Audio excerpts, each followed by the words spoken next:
Thanks for being with us. Now, back in 2008, President Obama continually criticized President George W. Bush's executive overreach at those Democratic rallies like the one you saw right there. But since taking office, President Obama has issued 183 executive orders to implement new policies without congressional approval. And here to discuss this and some of his suggested disregard for the Constitution is Deputy Press Secretary for the Youth and Conservative Media, Raffi Williams.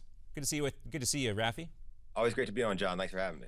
All right, so we hear that from President Obama. Of course, that's when he was a candidate. Now we hear the president talking about, and actually the White House, maybe more specifically, threatening to use executive orders specifically on immigration because Congress, specifically the House, couldn't pass a bill that the Senate could agree on.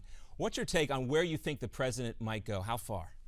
Look, the president said long ago, I have a pen and a phone, I'm going to use it. So he's blatantly ignoring the Constitution, the separation of powers here. So there's no telling where he's going to go. He just seems to be willing to do whatever he wants because he's done working with Congress and using the government as it's written out and built to be used. And this is really disturbing for Americans of all walks of life because we have to have faith that our government is going to be operated as it should be. You know, one of the lines I love from the Constitution is you have to take care that the law is going to be faithfully executed. And Obama, we've seen time and time again, has not done that. You look at the Obamacare mandate, you look at his executive overreach all the time. I mean, there were just since 2012, there have been 13 different Supreme Court cases that they've ruled unanimously against Obama. That's how definitely. I think the Supreme Court is the most clear-cut example of the president being slapped down for executive overreach. In the meantime, we have the House Speaker filing that lawsuit, and the House could agree on that pretty easily. But what can that lawsuit accomplish that the Supreme Court case slapping the president down hasn't already done?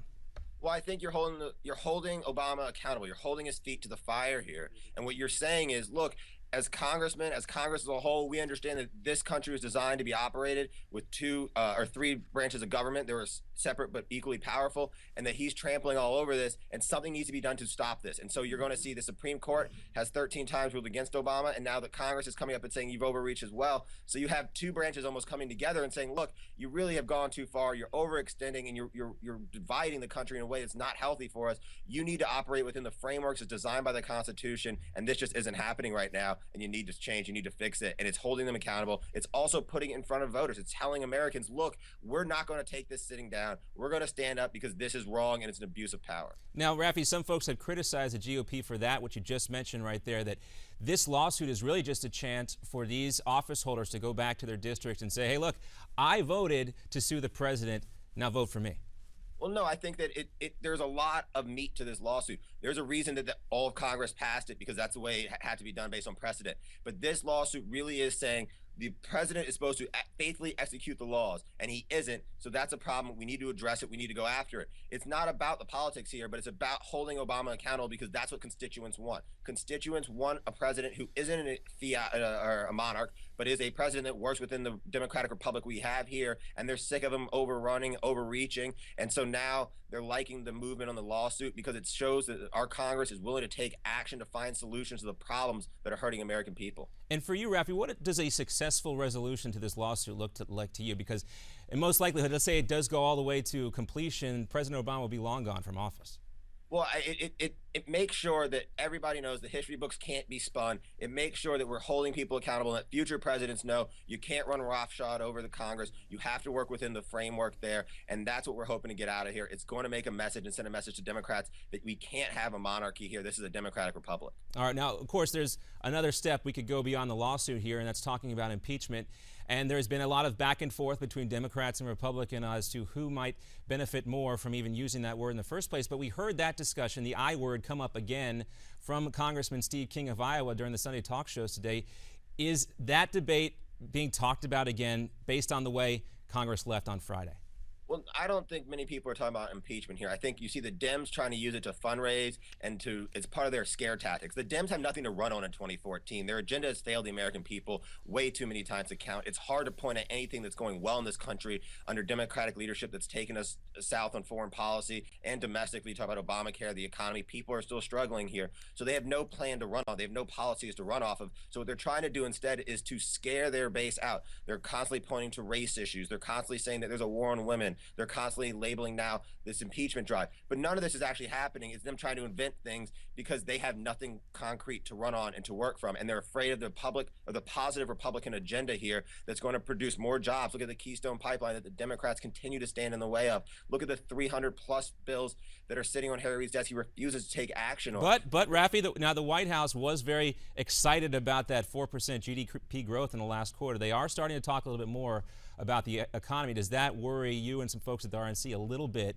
that they at least have the data they can point to? I mean, look, you can find any statistics to match what you want to say, but at the end of the day, Americans are feeling it in their pocketbooks. The middle class and lower class are still struggling right now. Working class families are hard up because this Obama economy has left them behind, and he's not doing anything to help them and put jobs and food on the table. And so this is going to be a really big problem for him. And he might want to pretend like, oh, everything's honky-dory, but real Americans know. And when I get out there and I talk to real Americans, they're saying they're hurting right now. They're really hurting financially. They're not having the savings they want. They're not making the investments in the residences that they want to make because of the Obama economy is holding everybody back and the wage growth is stagnant.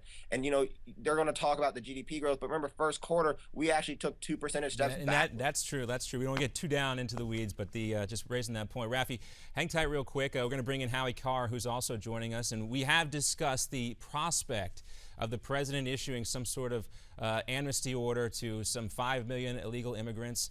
Congressman Gutierrez mentioned the prospect of such. And Howie, do you think that this would actually be the impeachment that kind of for the Republicans here? If the president went forward with something of this magnitude, this would get out the vote for the GOP like nothing the party has seen before. Agree or disagree? I agree. I think that I don't think it's going to help impeachment so much. It's just going to help a real a tidal wave of Republicans being elected in November. I mean, look at even Al Franken in Minnesota is beginning to feel the footsteps behind him. This is a very bad situation for the Democrats if he does. There's 100 million people that are unemployed. They talk about all the new jobs that are created. These are all part-time jobs that are being created. Very few. Actually, I think they lost full-time jobs in the latest jobs report. This is not going to fool anybody. I mean, this is great for the cheerleaders and the pom-pom tossers on CNBC, but it's not fooling anybody who can't get a job, who's going around looking and is just having to work. I just got to ride in a Uber cab, a guy who's got a PhD in electrical engineering, and he's driving an Uber. Well, I want to hop in? Yeah, sure. Go ahead, Raffi. Hop in. So, and on Howie's point about the economy faltering, 50 out of the past 51 months, more Americans have given up looking for work than have gotten jobs. And that just shows you how terrible our economy is right now under the steward of Obama and Obamanomics. And people in my generation especially saw all their unemployment rates go up last month. And this is just another sign that the future of our country is being delayed because Obama's standing in the way. All right, well, let's get back to this issue of... under 30. I'm sorry. 15% unemployment. Yep. Yeah, under the age of 30. It's really abysmal for young Americans right now. But that said, Raffi, one of your jobs is to try and recruit these folks into the party. We have this issue of illegal immigration. That's a huge issue if you look at the polling numbers. But what really is the GOP's best hope to get folks, in lieu of an executive order of amnesty, to get folks out to the poll?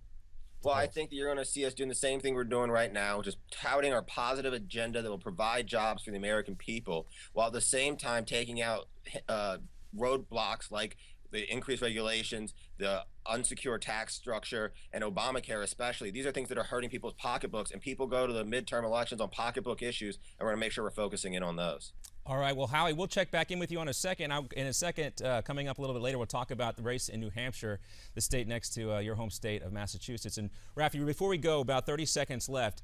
The RNC, of course, has in the Growth and Opportunity Project document there reference to comprehensive immigration reform.